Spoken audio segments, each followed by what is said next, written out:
Supply and Accountability Program. My name is Sergeant Laster, and I'll be teaching this class. These are the references for the slides and information I follow. Mind if I turn it right there? MILSTRIP, Military Standard Requisitioning and Issuing Procedure. MILSTRIP is the process of ordering, issuing, turning in, and/or movement of parts to or from an organization or person. That is the Army supply system as a whole.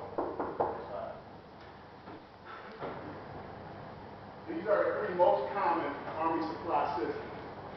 The PVU system, property book unit supply and handling, the SAR system, Standard Army Retail Supply System, and the SAM system, Standard Army Maintenance System.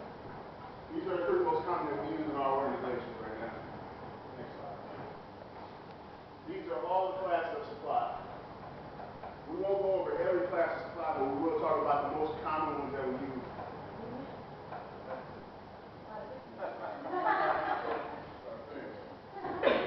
All right, class 1 is dining facility, sustenance, food, beverages. Class 2, office equipment, tools, special repair kits. Class 3, POL, petroleum, oils, lubricants.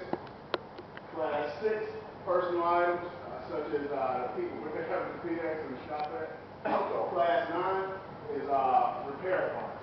And also, Class 7 is also a big one.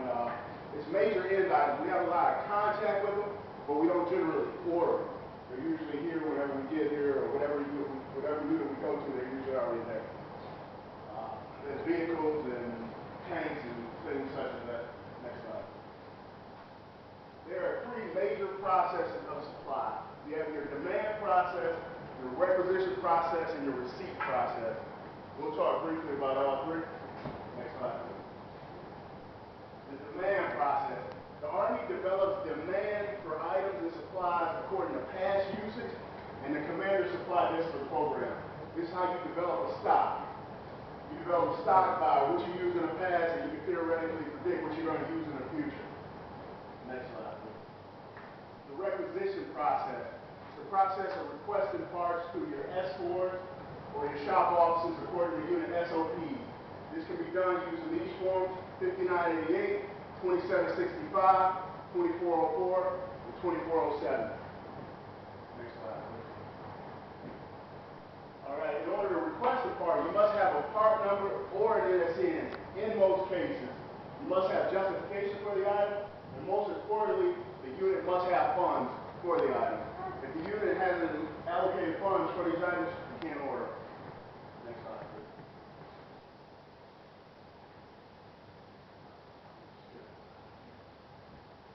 The receipt process is the last process. It's the process of once you get the parts and you issue them out to a person or a unit or an organization. It must be done using 2062s or other means depending on unit SOPs. Some parts or supplies are sent straight to stock. And sensitive and accountable items must be properly secured according to unit SOPs, double locked, but it all depends on the unit. Next slide. Who is accountable? Next slide. We all are accountable for the parts and supplies we receive. The Army supply systems are complex systems for maintaining efficiency, accountability, cost, and regulation of parts and equipment used by Army units and individuals. It only works well if you and I as individuals help to maintain accountability and service of all items used within the vicinity of our work areas and authority. Any questions? As an individual, what do you personally responsible for if you lose it, you have to pay as far as what you sign? Like when you sign in the unit, you sign out, you sign your equipment. What is it that if you lose that you have to pay? Like is it all your like your business systems, your All the OCIE, anything issued to you on a 2062, anything issued to you RFI, all that stuff, you have to pay for it. so when we're going back to steamroller, you lost anything that you signed for, you're paying for it. Weather jackets, cold weather, They anything. should be on the website.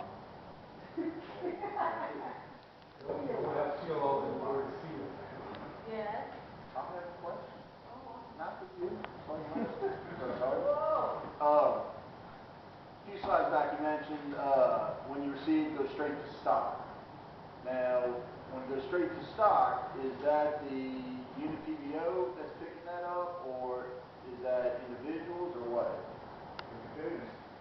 It depends on what it is, you know, whether the property book officer will pick that up. Because some things, like things that we receive in our organization, you know, property book officer, because it's mostly maintenance items, property book officer wouldn't have anything to do with them.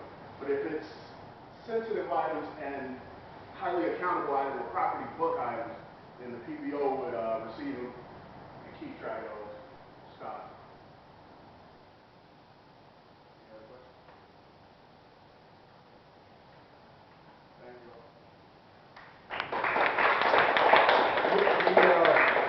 Just one or two comments on it, and it happens all the time. People